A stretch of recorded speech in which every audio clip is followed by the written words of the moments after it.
the man known to history as King James II, was born on the 14th of October 1633 at St. James's Palace in London. His father was Charles I, King of England, Scotland and Ireland since 1625. At the time of James's birth, his father was involved in a growing conflict with the political communities of his three realms, as his rule became more autocratic, and he increasingly refused to consult with Parliament in England about a wide range of matters. Much of this conflict concerned religious matters, and the desire of the Stuart monarchs to establish a more absolutist form of monarchy, such as was increasingly the norm on the continent in the 17th century. These forces would shape much of James's life over half a century later. James's mother was Queen Henrietta Maria, a sister of King Louis XIII of France. Henrietta was a somewhat controversial figure in England on account of her Roman Catholicism, a factor which ensured that James, his father, and his siblings would be constantly suspected of a form of crypto-Catholicism throughout the 17th century. James was not the firstborn child of his parents. Another boy, named Charles after his father, had been born in 1630 and was heir to the triple monarchy, while a daughter named Mary was born in 1631. Additionally, James, Charles and Mary had several other siblings born in the late 1620s and 1630s, but many of these died either in infancy or their earlier years, in line with the high levels of infant and child mortality which prevailed in early modern Europe. Like any royal child in early modern Europe, James was raised by a series of private tutors and governors and governesses of his own private household. A peculiar scenario to modern eyes, which ensured that many aspects of his infant and childhood years were not overseen by his mother and father, but by an extensive array of court figures. In James's case, much of his rearing was entrusted to William Seymour, Marquis of Hertford, a situation which persisted into the early 1640s. He was also granted numerous noble titles and honors from a young age. For instance, King Charles bestowed the title of Duke of York on his second eldest surviving son not long after he was born in 1633, though he would only be formally invested with it in 1644. This was an auspicious title, having once been granted to the line of one of the sons of King Edward III of England, whose descendants, the Yorkists, had gone on to significantly influence the course of English history in the 15th century. James was intimately associated with the title of Duke of York throughout most of his life, and, as we will see, it also impacted on the naming of one of the world's foremost cities. On top of this, James was made a member of the Order of the Knights of the Garter in 1642, the highest chivalric honor in England, and the Lord High Admiral in 1636. The latter position would become significant in later years, though obviously James did not exercise any substantive authority over the British Royal Navy after being appointed head of it at 3 years of age. These issues of his education and early years aside, James's early life was otherwise blighted by the declining political situation across his father's realms.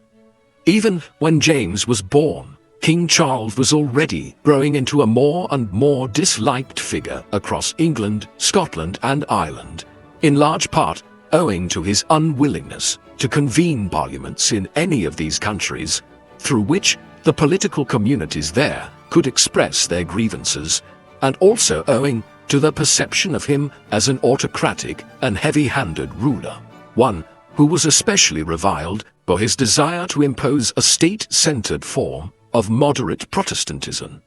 It was his efforts to introduce such religious conservatism into England and Scotland in the late 1630s which first led to outright clashes between James's father and many of his subjects.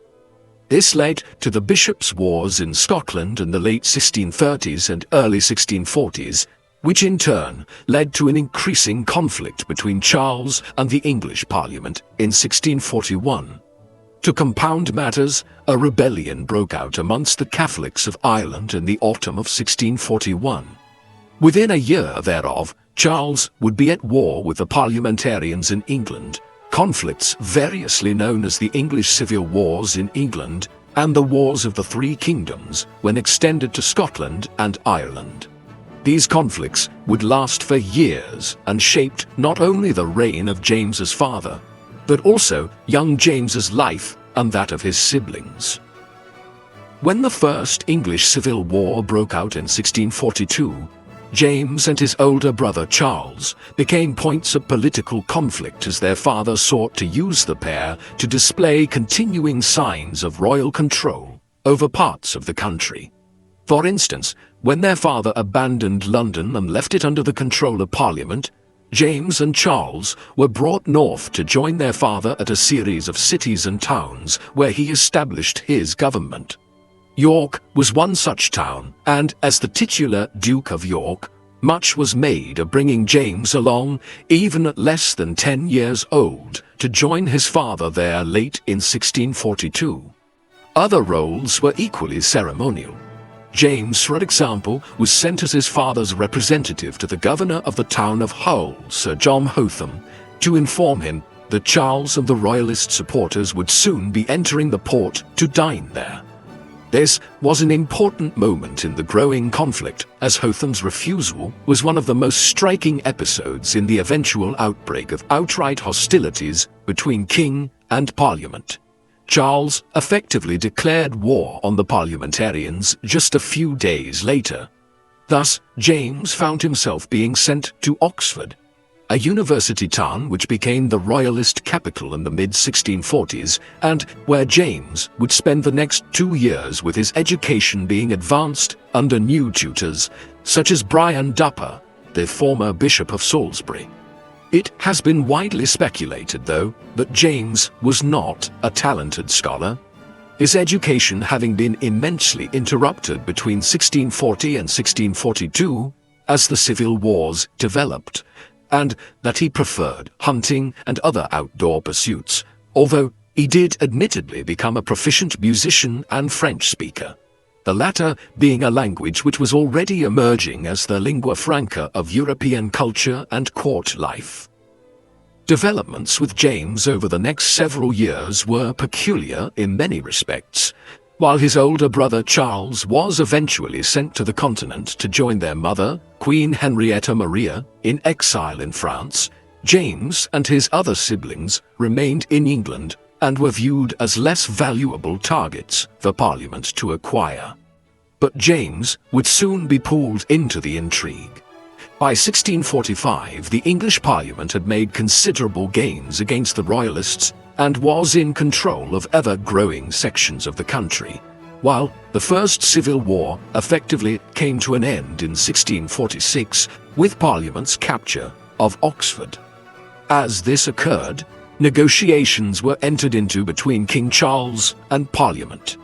Owing to these, James became a subject of political intrigue, with some of the parliamentarians speculating that if King Charles would not make concessions, and with his son Prince Charles in exile on the continent, there might be room to crown James as a puppet king in his father's place.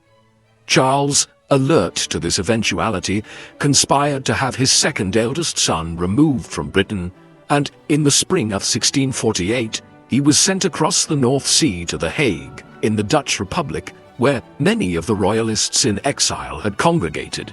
Some few months later, James, like the rest of the royalists and the royal family, would learn that King Charles had been placed on trial by the English Parliament and was subsequently executed in January 1649. Prince Charles, James's older brother, would now become the center of royalist intrigue.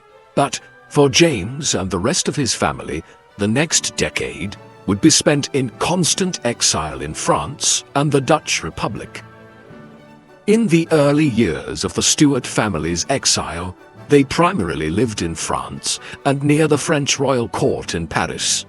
James's mother, after all, was a member of the French royal family, and this seemed a natural location for the Stuarts to set up their court in Exile.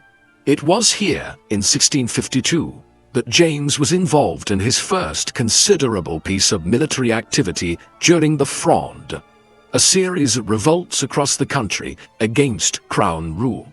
He was subsequently given the senior military title within the French army, though as matters proceeded over the next several years, both he and Charles ended up drifting closer towards the Spanish in their diplomatic alignments, a country with which France had been at war intermittently for decades. The Spanish controlled the Spanish Netherlands at the time, a region approximate to modern-day Belgium, Luxembourg, and parts of northeastern France. And it was to here that the Stuarts drifted in the second half of the 1650s, with James and his brother residing for a time at Bruges. Here, James prospered under Spanish patronage, and he was even offered a position as an admiral in the Spanish Navy, though he declined this in the hopes that a restoration of the Stuart monarchy back in England, Scotland, and Ireland might yet occur. James's exile would be resolved in a more successful manner than a second period of exile that would occur at the end of his life. In the earlier instance, the antipathy which many in England, Scotland, and Ireland had expressed in the 1630s and 1640s towards James's father, King Charles I, soon gave way to a sort of fond remembrance.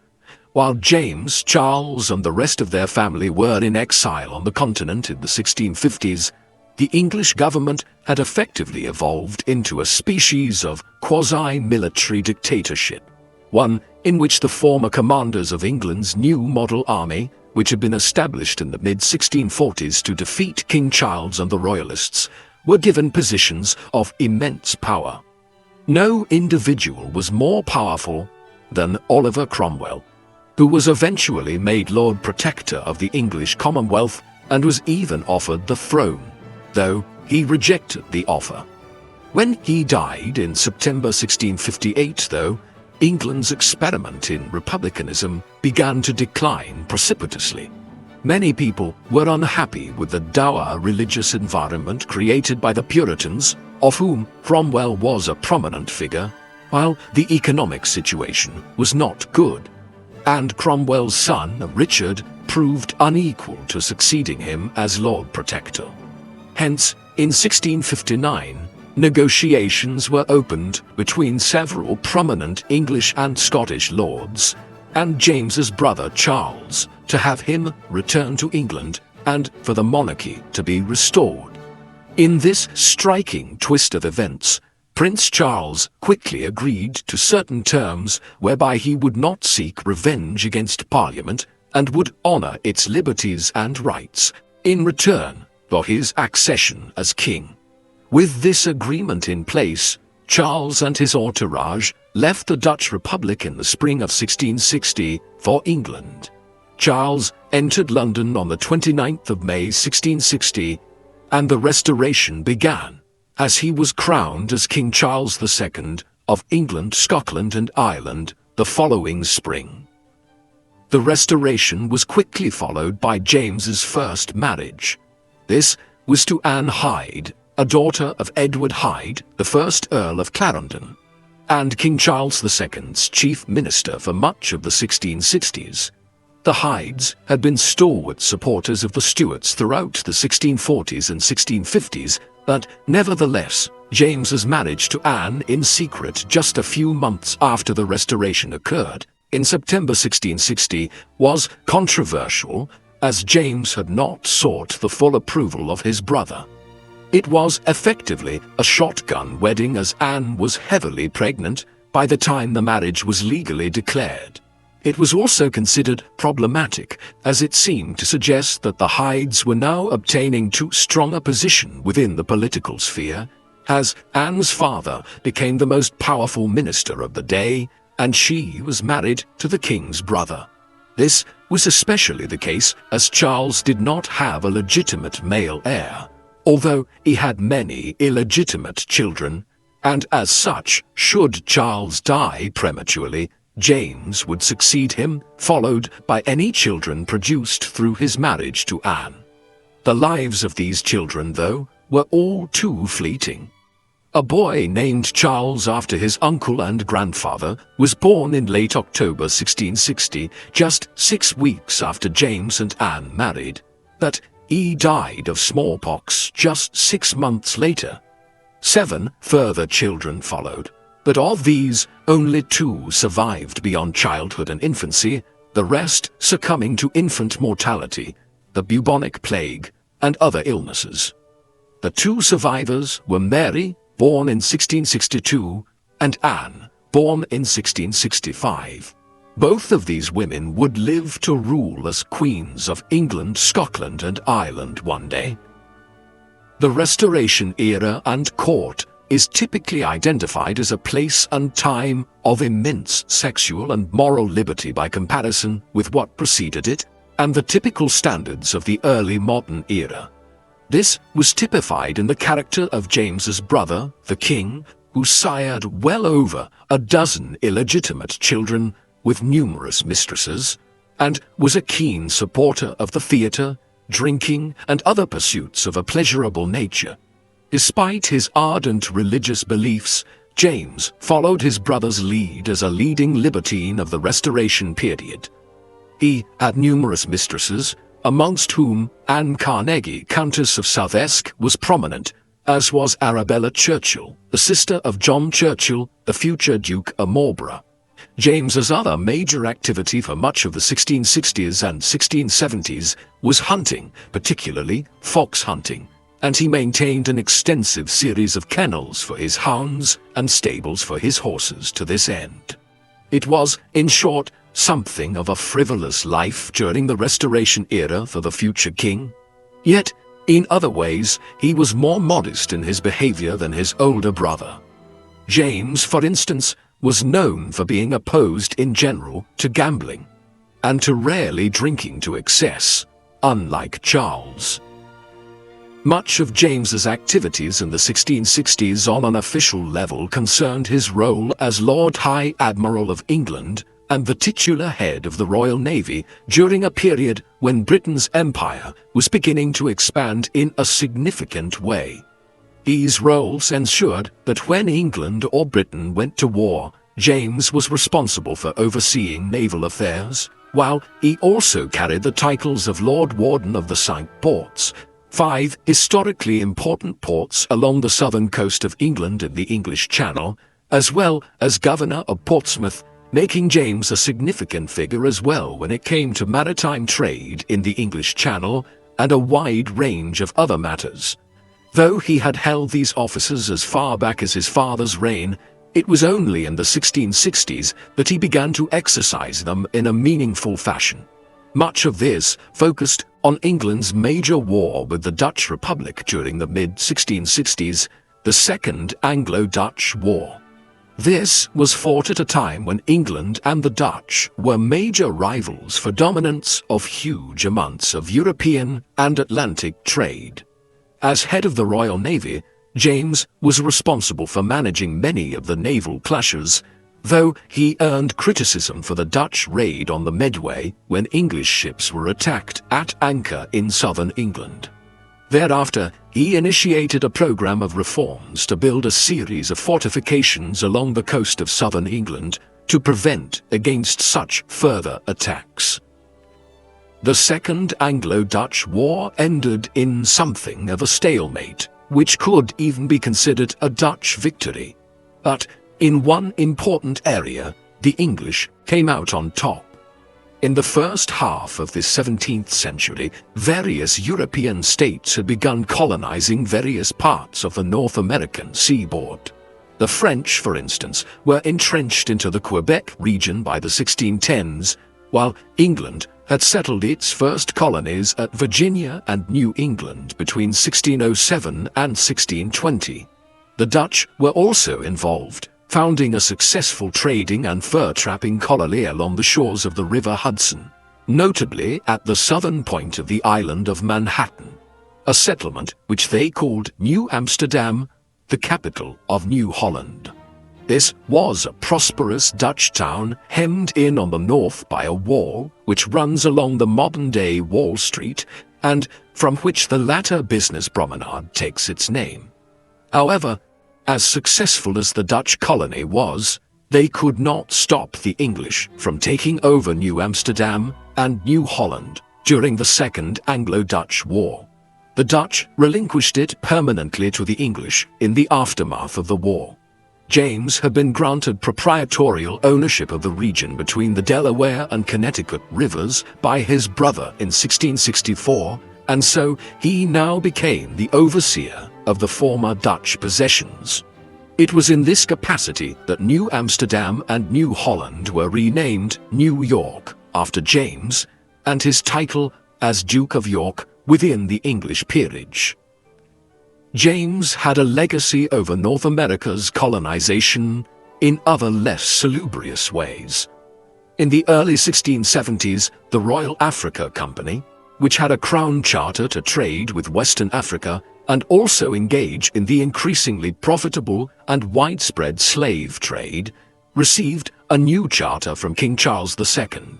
James became the new governor of the company, meaning that when its board members met in London to discuss this early modern corporation's business affairs, they reported to the king's brother, and he was in effect the CEO of the Royal Africa Company.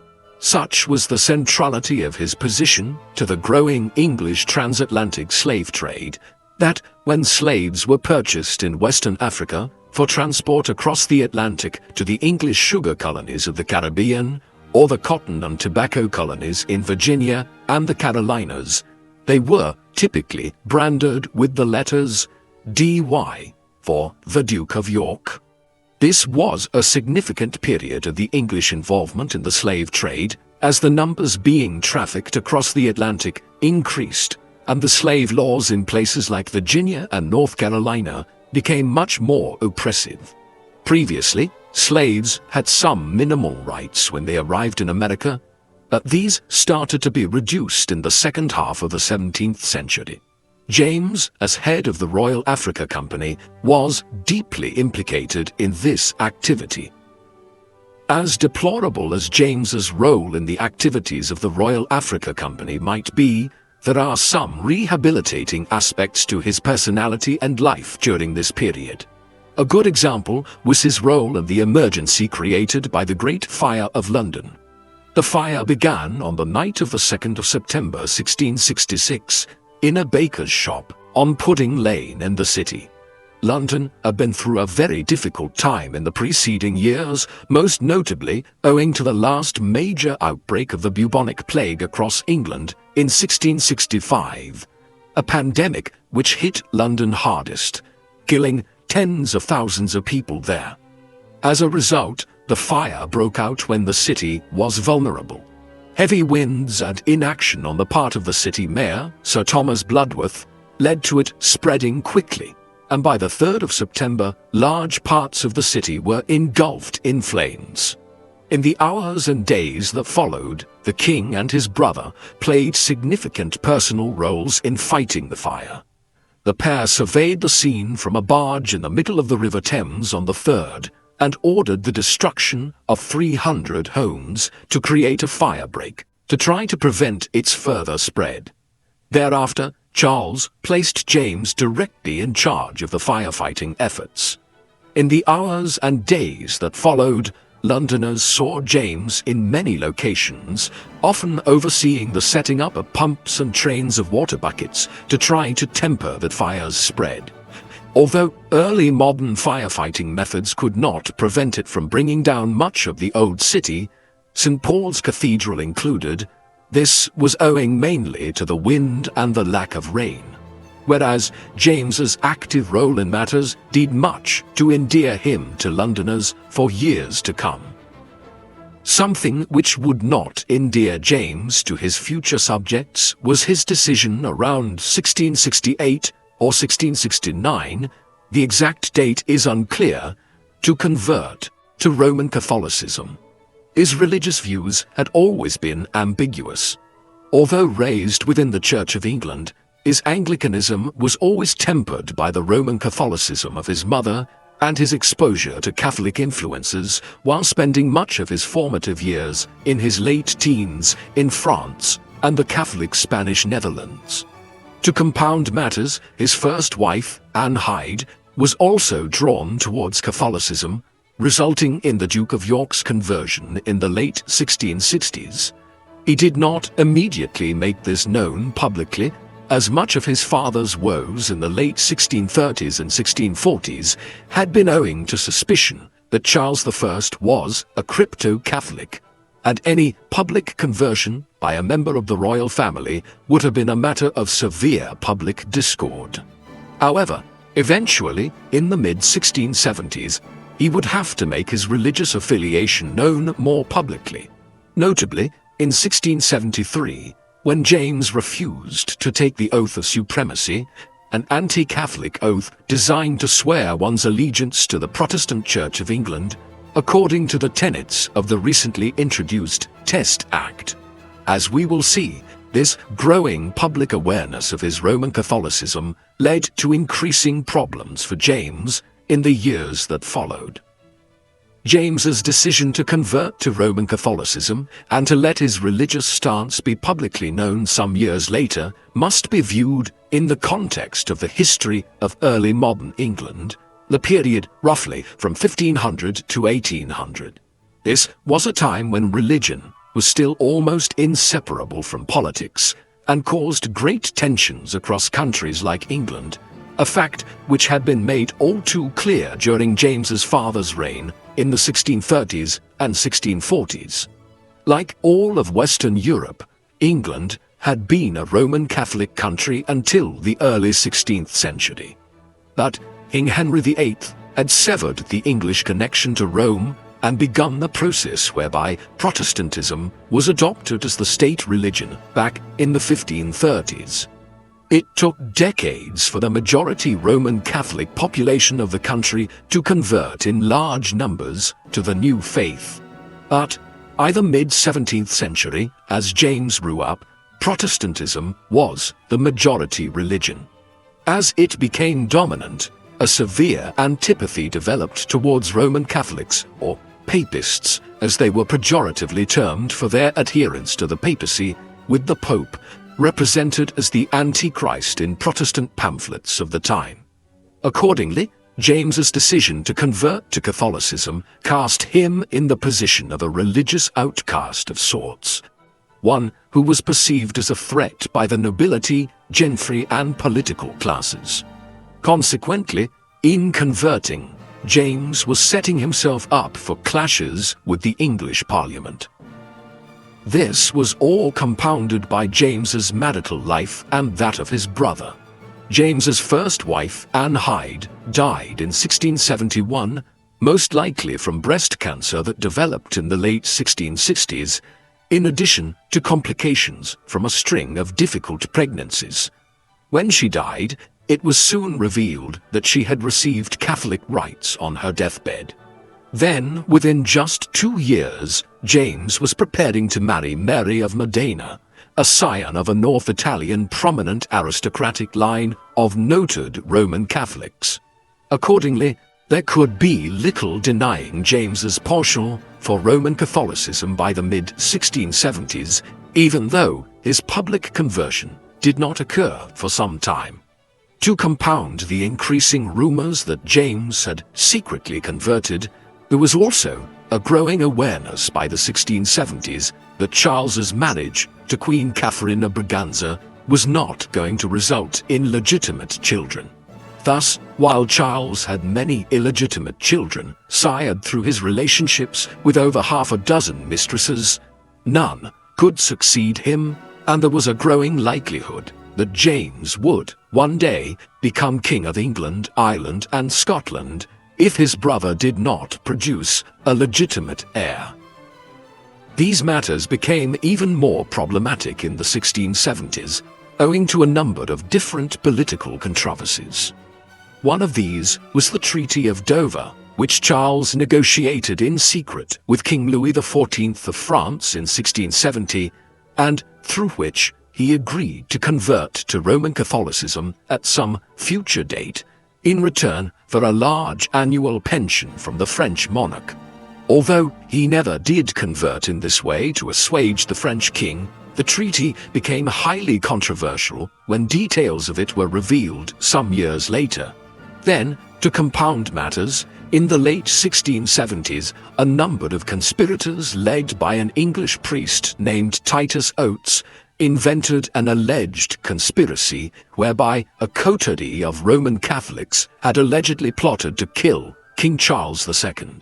Although the details are now widely believed to have been entirely fictitious, this did not stop hysteria gripping Parliament and the wider nation in the months that followed. The Popish plot, as it became known, saw concerns about James's religion and his possible succession to the throne one day reach crisis point. All of this culminated in one of the most trying events of James's entire life, the Exclusion Crisis. Already in 1677, there had been growing calls for a change in the order of succession should Charles die without a legitimate heir. Much of this focused on the marriage that year of James's oldest daughter Mary to the stadholder of Holland, William of Orange. As the House of Orange were stalwart Protestants, there was a growing belief among some ardent English and Scottish Protestants that in order to ensure a Protestant succession, James should be excluded and the crowns should pass to William and Mary or any Protestant children of theirs whenever Charles died.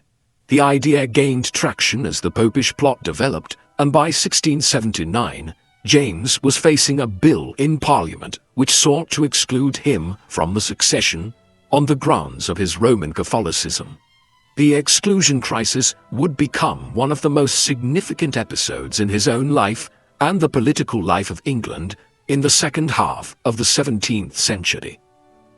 The Exclusion Crisis peaked in 1679 as Parliament sought to exclude the Duke of York from the succession.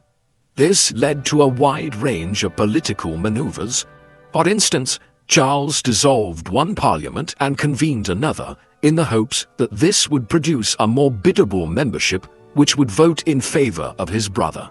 There were also emerging political parties, the Whigs and the Tories, the latter being the early modern forerunner of the British Conservative Party today, termed the Tories in a pejorative manner to refer to them as Irish bandits and thus Roman Catholics for supporting James's claims to the throne, in opposition to the Whigs. As vitriolic and combative as the negotiations became, though, eventually James emerged victorious, as those who opposed his position in the line of succession were ultimately defeated by those who believed that the line of succession should be preserved, whatever the ostensible religious persuasion of the incumbent. Thus, by 1680, it was relatively clear that James would succeed his brother as king one day, if he outlived him. In the aftermath of the Exclusion Crisis, although James had avoided being renounced as his brother's heir, James effectively ended up in a form of semi-exile. Charles had taken the view that it would be best for his brother to avoid a public role in English affairs, and so, once the furore in Parliament ended, James headed for the continent, spending some months in the Low Countries, renewing some of his relationships from back in the 1650s. He also enjoyed the entirely tolerant environment for a Roman Catholic in Brussels, where he spent much of this period. Yet, it was short-lived.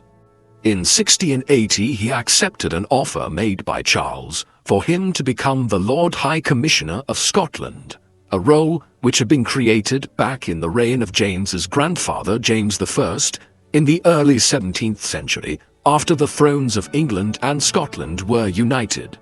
The High Commissioner was the most senior crown representative in Scotland, less powerful than the viceroys who ruled Ireland in the monarch's name, but still significant figures. He took up the position at Holyrood Palace in 1680 and would live in Scotland for much of the following years, overseeing the religious and political nuances of Scotland in a manner which would build alliances for James within his ancestral homeland, despite the fact that his religion was even more out of place in Scotland than it was in England. 1683 saw James having to head southwards once again. His brother's reign became problematic during this period, a result of a new conspiracy which had been uncovered to assassinate Charles that year, known as the Rye House Plot. With this, and with the impossibility now that he would ever produce a legitimate male heir, Charles began preparing for the eventuality of his death at some stage, and James's succession. Yet he surely would not have expected that it would come so soon.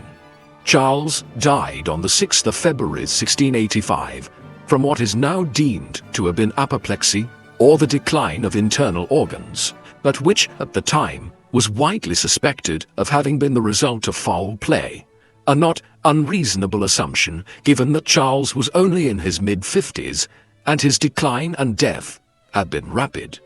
James was in place to succeed his brother, and despite the incessant opposition to the thought of him becoming king one day from within Parliament, there was a generally positive mood throughout England to the succession of the new king when it occurred that spring.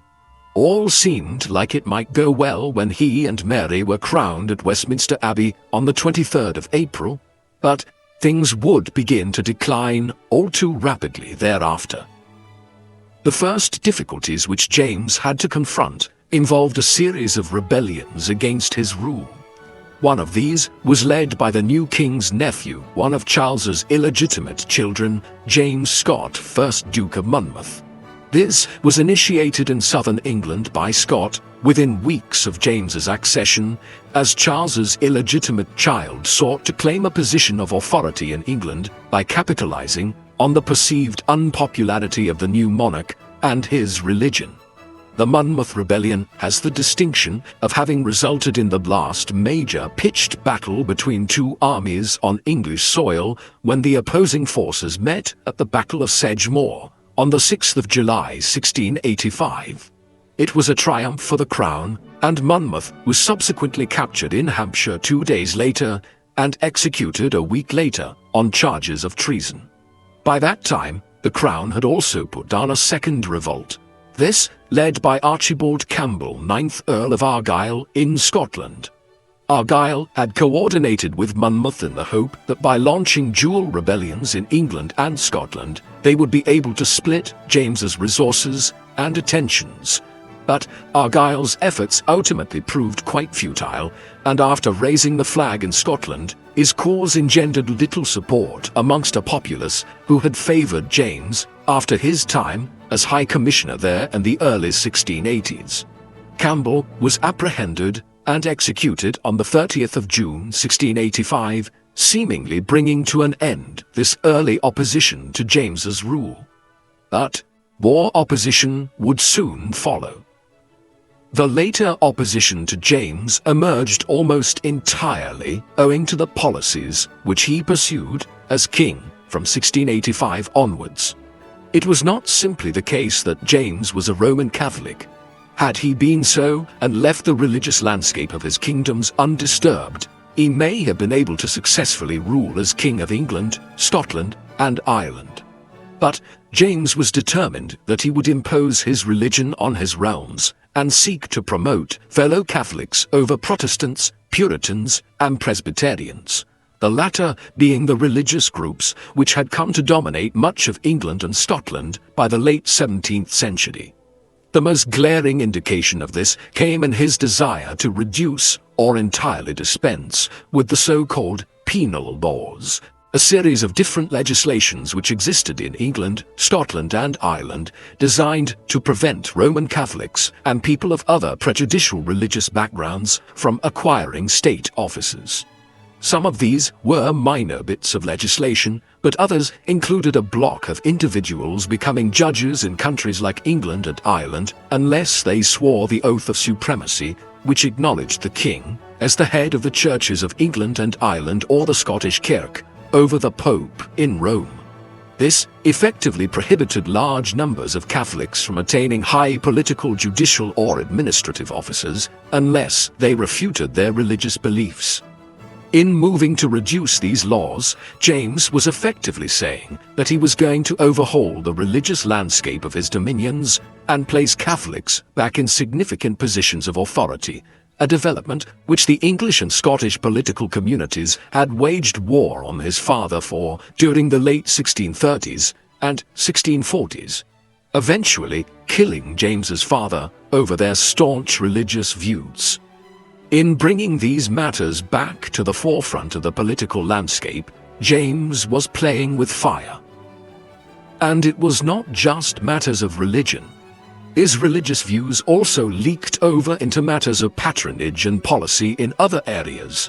A good example of this was provided in Ireland, where James showed sympathy to the majority Irish and Roman Catholic population. These people, who constituted upwards of 80% of the population of Ireland, had been profoundly disenfranchised in the course of the late 16th and 17th centuries, with millions of acres of land taken from them and given to English and Scottish Protestant settlers.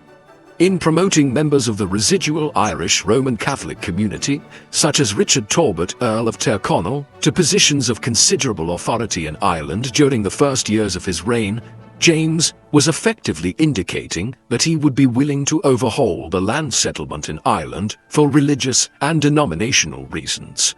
Closer to home in England, he also allowed a papal nuncio, appointed by the Pope, to take up residence in England for the first time in over a century and a half, since King Henry VIII's split with Rome. All of this, combined with the excessive favor he displayed towards some Catholic peers and his wider family and in-laws, amounted to growing tensions between king and country within just a year or two of James's accession.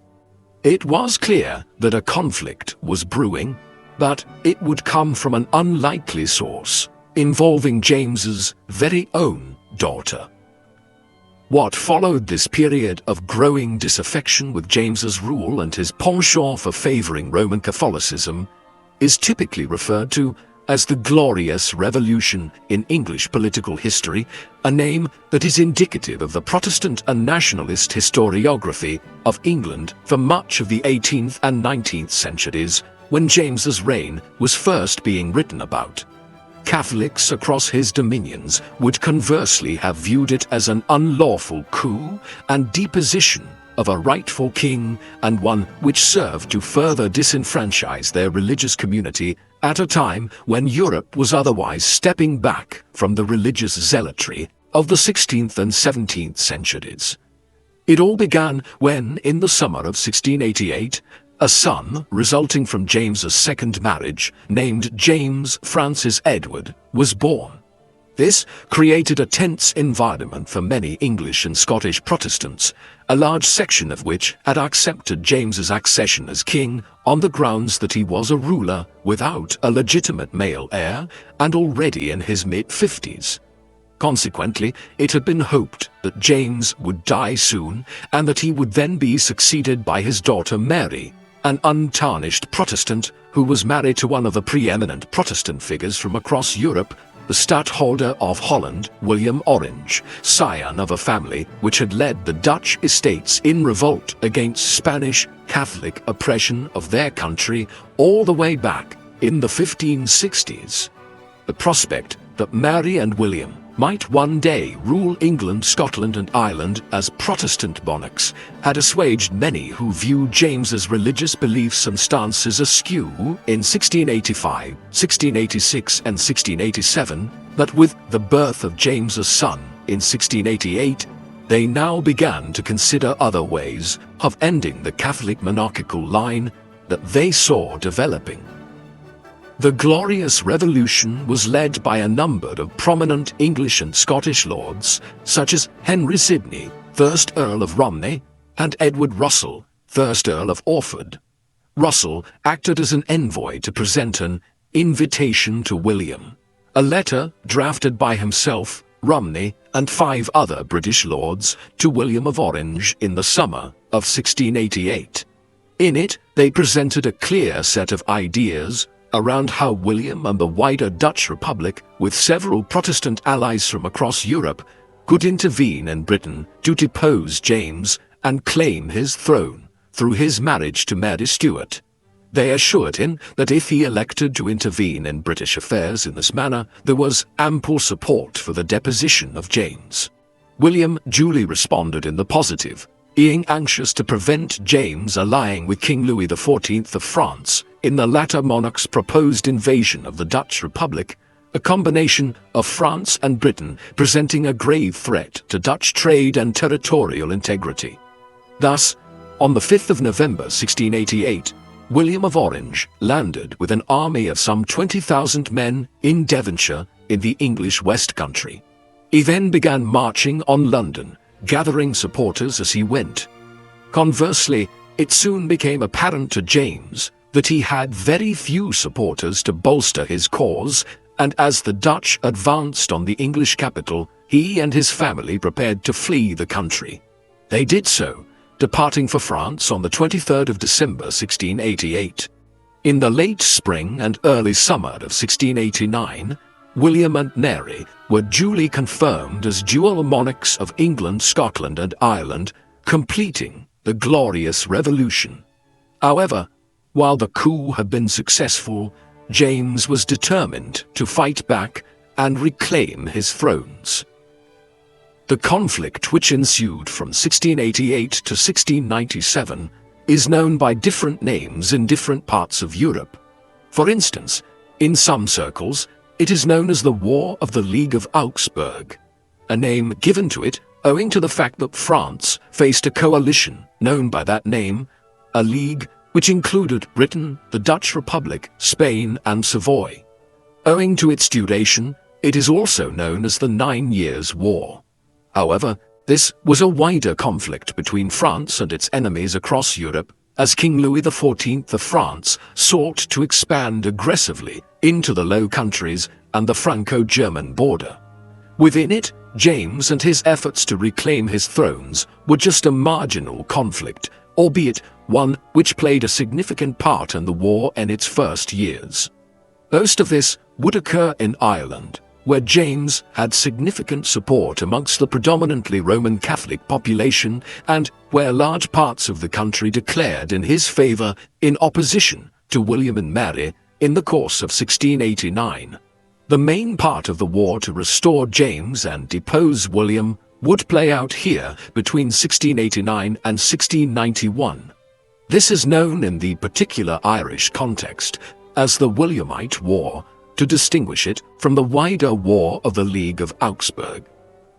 The Williamite War began in Ireland in the spring of 1689 as numerous prominent Irish lords and political figures declared support for the now exiled James and their opposition to the crowning of William and Mary. Foremost amongst these was Richard Talbot, 1st Earl of Tyrconnell, who, even before James arrived in Ireland with a French army to mount a challenge to William, had already begun to take over the government in Dublin, convening an Irish parliament, which quickly set about establishing Roman Catholicism as the state religion and completely overturning the land settlements which had been orchestrated over the previous century. Yet, not all of the country was in Catholic hands. Large pockets of the island resisted the Irish Catholics and the Franco-British force under James when he did arrive in the late spring of 1689, notably in the north of Ireland in the province of Ulster, which had been extensively settled by Scottish Protestants during the 17th century. It was here that the Protestants and Williamites won their first major victory when they successfully defended the town of Derry against a lengthy siege in the course of 1689. It was in this context that William's forces began arriving to the northeast coast from late 1689 onwards in preparation for a march south towards Dublin and a clash between the supporters of James and William. The Williamite War in Ireland is also somewhat colloquially known as the War of the Two Kings. This is owing to the somewhat unusual situation of two rival claimants to the throne fighting here in the course of 1690 in person. The campaign was virtually decided in one engagement. This was the Battle of the Boyne and Meath to the north of Dublin city. Here, William and his primary commander, Frederick Schomberg, led a Dutch and British army of approximately 35,000 men against James's Irish and French forces. The latter, at about 25,000 men, were significantly outnumbered, and the Dutch soldiers under William were seasoned veterans of several wars against the French in the 1670s and 1680s. In the end, the Battle of the Boyne, which occurred on either the 1st or the 11th of June 1690, depending on whether one employs the Gregorian or Julian calendar, was a victory for William, as James largely panicked at the first signs of defeat and headed south towards Dublin. Thereafter, he quickly prepared to depart from Ireland for France yet again. William did something similar, heading back to England to oversee the wider war against France. However, Schomberg was left in charge of the army in Ireland, and the Williamite War continued for another year and a half before James's French and Irish allies were defeated at the battles of Aughrim and the Siege of Limerick.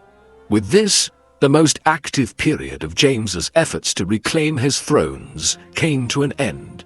From 1691, William and Mary were effectively secure in their hold over England, Scotland, and Ireland. After his flight from Ireland and the eventual end of the Williamite War, James settled in France. There he, his wife, and his son and ostensible heir were afforded considerable hospitality by King Louis XIV, who refurbished the palatial chateau of Saint-Germain-en-Laye for the Stuart court in exile. Here, James would preside over a court in opposition to his daughter and son-in-law over the next decade, financially supported by his French host and maintaining many of the trappings of kingship despite the fact that he clearly had lost his thrones. For instance, James maintained a wide range of poets, artists, and musicians, much as any monarch would. He was also able to worship freely for the first time, without worrying that his court's Roman Catholic nature would create political difficulties. Here, the former king became broadly content with his situation, only displaying occasional desires to try to re-establish control over his thrones. This was especially the case from 1697 onwards, as France established peace terms with England through the Peace of Ryswick. Thereafter, James became something of a recluse according to many contemporary accounts, often venturing from Saint-Germain only to hunt or for formal court occasions at Versailles. James became increasingly religious in his later years, viewing his decline and fall as a species of punishment for his past sins. For instance, in 1696, shortly before the end of the war between France and England, James composed a religious treatise in which he thanked God for having stripped him of his thrones as a means of alerting him to his sins and his overt pride. In a fatalistic tone, he proclaimed that, quote, Providence had marked out no other way for his salvation except suffering. This growing zealous religious outlook was mirrored in some advice which he composed to his son in his later years, urging him to remain steadfast in his Roman Catholicism. There were occasional breaks from this perspective, notably in 1696, when James briefly considered that his chances of rejuvenating his cause had increased upon reports of the growing unpopularity of William in England, yet these were dashed in the weeks that followed as the war wound down. His position was not helped by the presence of two factions at his court in exile, one of which viewed the only plausible means of James reacquiring his thrones to be his public conversion to Protestantism, while others were adamant that in time James would be restored regardless of his religious stance. Perhaps one of the most peculiar elements of James's years in exile involves an offer to him in 1696 of the throne of Poland. The Polish-Lithuanian Commonwealth was one of the great states of Eastern Europe in the early modern period, extending beyond the borders of modern-day Poland to include regions like Lithuania, much of western Ukraine, and parts of Belarusia. Under its ruler, King John Sobieski, who had ruled Poland-Lithuania since 1674, the country had played a major role in European history, with Sobieski relieving the Ottoman Turkish siege of Vienna, the capital of Habsburg Austria, in 1683. Sobieski died in the summer of 1696 without a clear line of succession. Given the intermarried circumstances of Europe's royal houses, there were numerous candidates to succeed. One was James, who was proposed as the new ruler of the Polish-Lithuanian Commonwealth by Louis XIV of France. However, James decided to turn the offer down, fearing that his acceptance of the throne in Eastern Europe would negatively impact on the possibility of his restoration as King of England, Scotland, and Ireland. In retrospect, this seems like a poor decision. Had James accepted the Polish throne, he and his family would have been able to establish their rule in Warsaw and Krakow, whereas by remaining in France, he ensured that his cause withered and died. James's last years were spent in a kind of quiet retirement. As part of the Treaty of Ryswick in 1697, James's host in France, King Louis XIV, had effectively acknowledged William III as the King of England, Scotland, and Ireland. Consequently, there was no real purpose to James's last years in France, and no major hope that he would be restored at this point. James's health was also deteriorating as he progressed into his 60s. He became frailer from 1695 onwards after a bout of major illness, and many who met with him in Paris in the late 1690s. If you find this video interesting and useful, don't forget to subscribe to the channel and turn on the notification bell to stay updated with the latest videos.